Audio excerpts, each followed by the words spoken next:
Hello කොහොමද මගේ යාළුවෝ හොඳින් ඉන්නවා කියලා මං හිතනවා. ඉතින් එහෙනම් පොත්ගුල්ලිය ආවා වෙන්න ආදරෙන් ඔයගොල්ලොත් එක්ක පොත් ගැන බෙදා ගන්න. දැන් ඔයගලන්ට මොකද්ද පේන්නේ? මේ අවුරුද්දේ කියන්නේ 2025 පොත් අලුතෙන් ගත්තු නැති අය නම් මේ පොත් දෙක තාම දැකලා නැතුව ඇති. මෙතන තියෙනවා ලින්ඩා ජයලත්ගේ මිනි කොඩොල්. හරිද? එතකොට මේ තියෙන්නේ නුවන් ඉෂාර මහගමගේ ක්ලියෝපැට්‍රා. හරිද? එතකොට මම මේ දෙක ඇයි තෝරගත්තේ? මට හිතුනේ තෝරගන්න මේ රූප දෙක නිසා. ඇත්තම කතාව මේ රූප දෙක නිසා. මේ රූප දෙකේ මම පොඩි සමානකමක් දකිනවා. එක වගේ. මොකද්දෝ දෙයක් තියෙනවා ඇත්තටම. ඒ කියන්නේ පොත් දෙකේ තියෙන මොකුත් සම්බන්ධයක් නැහැ මේ දෙක රයිටර්ස්ලා දෙන්නගේ. නමුත් හරීම ආසාවෙන් කියවපු පොත් දෙකක්. ඒ කියන්නේ අපි මිනි කොඩොල් වලින් පටන් ගමු. හරි. ලින්ඩා ජයලත් මේ තමයි ලින්ඩා ජයලත්ගේ මගේ ළඟ තියෙන එකම පොත. ලින්ඩා ජයලත් කියන්නේ අලුත්ම රයිටර් කෙනෙක්, අලුත් එක්කෙනෙක්.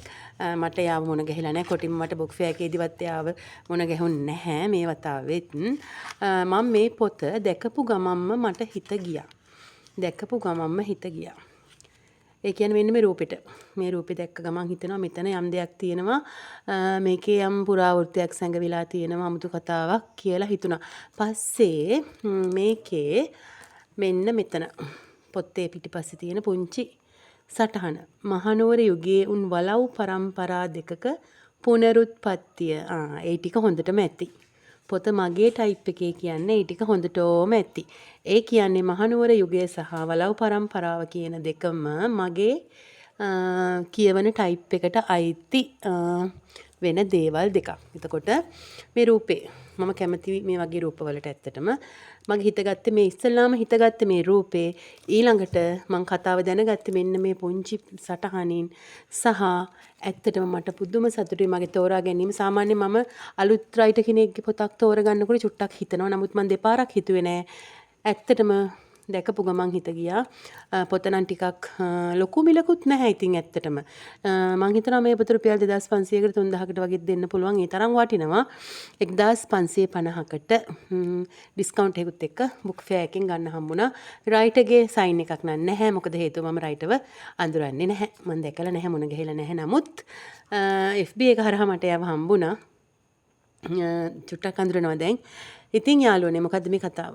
මේ ඇවිල්ලා ආත්මගත කතාවක් තියෙනවා මෙතනත්. මේකේ ඉන්නවා ඉත්වරා. හරිම ලස්සනයි නම. ඉත්වරා. හරිම අන්කොමන් වෙන කිසිම පොතක දැකලා නැහැ. ඉත්වරා සහ ඉන්දීර. ඇත්තට මෙතන තියෙනවා රජ කාලෙන් ආපු කතාවක් එක්ක වර්තමාන කතාවේ ඉන්නවා මියුසික් ඩිරෙක්ටර් කෙනෙක් ඉන්නවා. ඉත්වරා කියන්නේ ඇත්තටම පුදුමාකාර ලස්සන ගෑනු ළමයෙක් තමයි. එයා ජීවත් වෙන්නේ ගම්මානික බක්මී මල් පිරුණු ගම්මානික තමයි එයා ජීවත් වෙන්නේ. මේ බලන්න මෙන්න මේක මේ ඇවිල්ලා පළඳනාවක්. කනට දාන පළඳනාවක්. මේ පළඳනාව එක්ක ලොකු සම්බන්ධයක් තියෙනවා මේ කතාවේ. ඔයගොල්ලෝ කියවලම බලන්න ඕනේ. කුතුහලයක් ඉතුරු කරන්න එපා. එතකොට මේක පටන් ගන්නකොට මෙන්න මෙහෙම. ඒ කියන්නේ අපිට කතාව ගැන මොන හරි දැනගන්න දේවල් තමයි මුලින් අපිට හම්බෙන්නේ. මේ ලස්සන චිත්‍රයක් තියෙනවා ආට් එකක්. එතකොට ඊළඟට පටන් ගැන්මෙදිම අපිට පුංචි කවියක් හම්බෙනවා. මං කියන්නම්. දෙවොල කන්න ලව් සුළඟට ඈත දිහා කපුරු සුවඳ වරු පිට වරු පාව ගියා අකුරු මිශ්‍ර තල කිරිබත් සාදු තියා දුමාරයට පිටදී ආදේවලියා. එතකොට අපි මේක කියවනකොට මේක අපි කියවනකොට අපිට මුලින්ම මේ තියෙන කවියත් එක්ක අපිට පුංචි ගියක් ගන්න පුළුවන්. එතකොට මේක පටන් ගන්නෙ පළවෙනිම ඕං නමෝ විෂකණ්ඩ වස්තු නහිරේ විෂ දුව හා කාරණාව නෝඩා විෂනාච්චි ආනේ මන්ද යාළුවනේ මෙහෙමයි පටන් ගන්නෙ. කියන්නේ මේ ඇවිල්ලා ගුරුනාථ කෙනෙක්ගේ ස්තෝත්‍රයක් මුලින්ම තියෙන. ආයේ කියන්නේ මේක ඉස්සෙල්ලාම ගුරුනාථ කෙනෙක් තමයි අපිට හම්බෙන්නේ. මේ ගුරුනාථිත් එක්ක තමයි මේ ඉත්වරා ජීවත් වෙන්නේ. එතකොට එයාගේ අම්මා තාත්තා ගැන සඳහනක් මුලින්ම නැහැ. ඇතුළට යන්න තමයි මේ කතාව එළියට එන්නේ. අහම්බෙන් ඉත්වරාව දකින ඉන්දීරගේ අතීතය, යාගේ පුනරුත්පත්තිය එනවා ටික ටික ඉස්සරහට.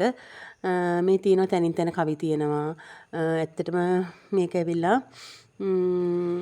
වර්තමානයේ සහ අතීතයේ එකට ගලපලා ලියලා තියෙන කතාවක්. මේක ඔයගොල්ලෝ කියවන්නම ඕනේ. අතීතයේ තියෙනවා ගොඩාක් අතීතයේ විස්තර ගොඩාක් තියෙනවා මේකේ. ලංකාවේ රජ කරපු ඒ රජවරු සහ යම් සෙනවියෝ ගැන කියනවා.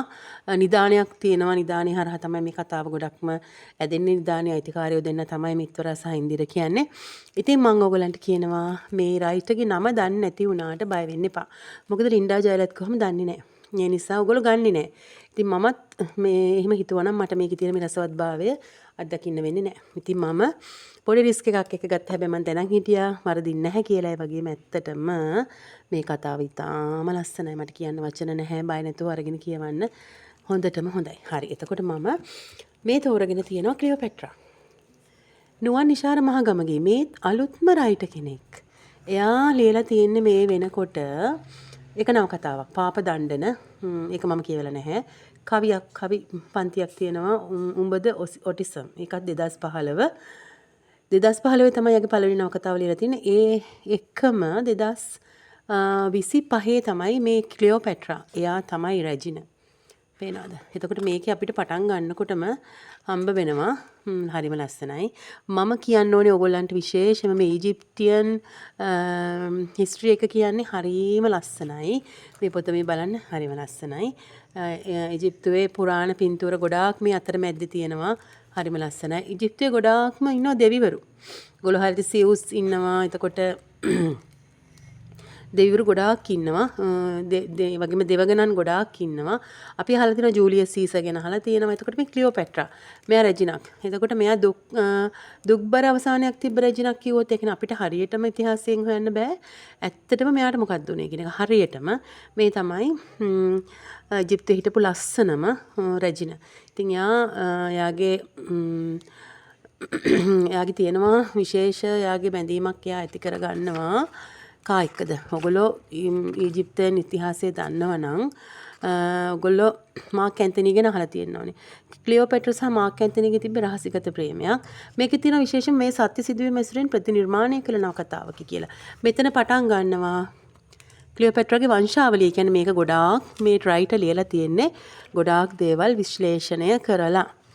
ඇත්තටම ඊජිප්තුව කියන්නේ රහස් ගබඩාවක් කිව්වොත් මං නිවැරදි. මම හරි මාසයි පුදුම ආසයි ඊජිප්තියන් ඉතිහාසයට. මම ඊජිප්තුව කියන වචනේ තියෙනවා නම් මම මේ පොත් ගන්නවා අනිවාර්යයෙන්ම. ක්ලියෝපැට්‍රා කියන්නේ රහසිගත අපිරහස් රෙජිනක්. ඇත්තටම මේ කතාව ලස්සනයි. ඇත්තම කිව්වොත් මේ කතාවෙත් විශේෂම දේවල් ගොඩාක් සඳහන් වෙනවා. මේ බලන්න හරිම ලස්සන චිත්‍ර තියෙනවා. එතකොට මේකෙත් මේ රයිටර් ගැන දන්නේ නැති වුණාට අපි හැමදාම ඉතින් එකම නම තියෙන කෙනාගේ පොත් කියවන්න ඕනේ නැහැ. ඉතින් අපි තමයි මේ රයිටර්ස්ලා ඉදිරියට අරගෙන එන්න ඕනේ. ඇත්තටම අපි තමයි ඒගොල්ලන් ඉතින් යාළුවනේ මෙහෙමයි. ඉතින් අන්එඩිටඩ් තමයි මගේ වීඩියෝස්. ඉතින් ඔයගලන්ට වටේ පිටේ හැන දේවල් ගැන ලොකුවට හිතන්න එපා යාළුවනේ. මම මේවා එඩිට් කරන්නේ නැහැ. මම මේවා දානවා මේ විදියටම. ඉතින් ඒකට ඔයගොල්ලෝ මුකුත් හිතන්න එපා. හරි. එතකොට මම කියන්නම් ක්ලියෝපැට්‍රා. එතකොට අපි ක්ලියෝපැට්‍රා ගැන කියවමු. මෙයාගේ කතාව දැනගමු ඇත්තටම මොකද්ද සිද්ධ වුනේ කියලා. මේක ලස්සන කතාවක් කියවන්න ඔයගලන්ට ආස හිතෙයි. අපි දැනගන්න ඕන රටවල් එක රටවල් වලට විශේෂ කාරණා තියෙනවා. දැන් ඊජිප්තුවේ නම් ගොඩක්ම ක්ලියෝපැට්‍රා, ජූලියස් සීසර්, එතකොට මොනවාද පිරමිඩ, ඒ වගේ තියෙනවා. දැන් ඉන්දියාව ගත්තොත් තාජ් මහල් තියෙනවා. ඒ වගේ එක රටවල් වල දැන් ඉතාලියෙත් තියෙනවා. ඒ වගේ එක රටවල් වල ලංකාවෙත් තියෙනවා. ඒ වගේ එක රටවල් වල ඒගොල්ලන්ට ආවේනික යම් දේවල් තියෙනවා. ඉතින් අපි හැමදේම දැනගන්න ඕනේ.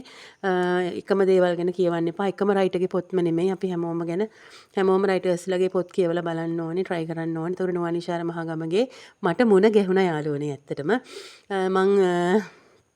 මේ වීඩියෝ එකේ කවර් එකට දානවා. මට එයා මුණ ගැහුණා. මට එයාගේ සයින් එක තියෙනවා. එයාගේ සයින් එක මේ තියෙන්නේ අකුරු ලස්සනයි. එතකොට මම පෙන්නන්නද එයාගේ ෆොටෝ එක.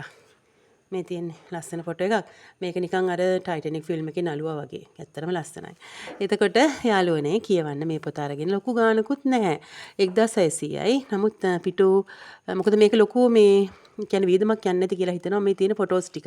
ඇතුලේ තියෙන ෆොටෝස් ටිකටම යන්නේ නැති ලොකු වියදමක්. මේ ඔරිජිනල් මේ ෆොටෝස් හරිම ලස්සනයි. ඉතින් ඒ නිසා මේකට මේ අකුරු කියන්නේ මේකේ කොළ නම් තියෙන්නේ පේජස් නම් ගොඩාක් නැහැ.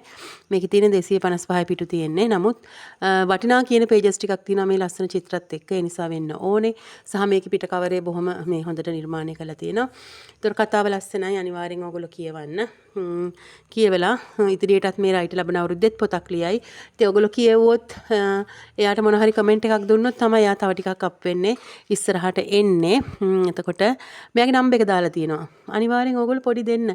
පොඩි යාට මේ කතා කරලා මෙසේජ් එකක් තියලා එයාට පොඩි අර ඉස්සරහට යන්න පොඩි අපි දෙන්න ඕනේ හෙල්ප් එකක්. එතකොට මේ පොත බිසෝ ප්‍රකාශන මට හම්බුනේ මේ ඇත්තටම අපේ මේ මඩවල මහත්තයාගේ බිසව ප්‍රකාශන එකේ තමයි මේ පොත කරලා තියෙන්නේ. මඩවල මහත්තයා සහ නුවන්නිශාර මහත්තයා එකම තැන තමයි හිටියේ. එකම ස්ටෝල් එකේ හිටියේ. එකටම තමයි ෆොටෝස් ගත්තේ මම දෙන්නගෙම.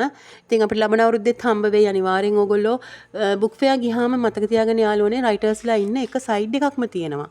මම ඕගොල්ලන්ව මේ අනිවාර්යෙන් 2026 බුක් ෆෙයා එකේ එක්කගෙන යනවා රවුමක් මාත් එක්ක.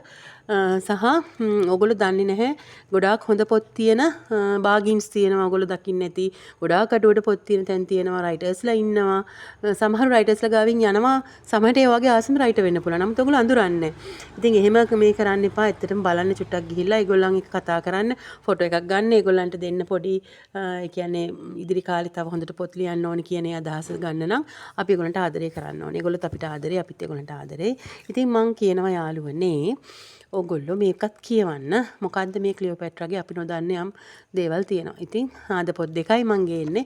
පොත් දෙකේ විශේෂත්වය තමයි මේ දෙන්නම නිව් රයිටර්ස්ලා. ඒ වගේම මේ ෆොටෝස් දෙක එක වගේ. ඔන්න මට හිතෙච්ච දේ. ඉතින් මං හිතනවා ඕගොල්ලෝ මේ පොත් කියවලා සතුටු වෙයි කියලා. එහෙනම් අපි ආයෙත් දවසක හම්බෙමු. පොත් ගොල්ලේ ගිහින් එන්නම්. හැමෝටම ආදරෙයි.